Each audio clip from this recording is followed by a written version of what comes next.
আসসালামু আলাইকুম বন্ধুরা, আশা করি সবাই অনেক ভালো আছেন। বর্তমানে ফেসবুক এবং ইউটিউব যোগাযোগ মাধ্যমগুলোতে দেখতে পাচ্ছি রোনালদো এবং লামিন ইয়ামালকে নিয়ে কম্পেয়ার করা হচ্ছে। আসলে 40 বছর বয়সে রোনালদোর সাথে 17 বছরের লামিন ইয়ামালের কম্পেয়ার কতটা যৌক্তিক সে বিষয় নিয়ে আমি কিছু কথা বলতে চাই সংক্ষেপে। তাদের দুজনের তুলনার যদি প্রথম দিকটা আমি দেখি, তা হচ্ছে অভিজ্ঞতা। রোনালদো একজন প্রতিষ্ঠিত এবং অভিজ্ঞ খেলোয়াড়, যার কেরিয়ারে বহু সাফল্য রয়েছে।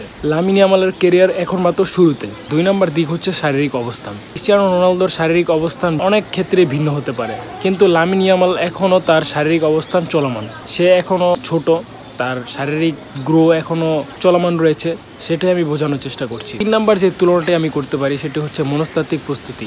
দেখেন, অভিজ্ঞতার একটা দাম আছে। একটি অভিজ্ঞ প্লেয়ার বড় ধরনের চাপ মোকাবেলা করতে ভালোভাবে প্রস্তুত থাকে। ফাইনাল ম্যাচ অবশ্যই একটি বড় একটি ম্যাচ।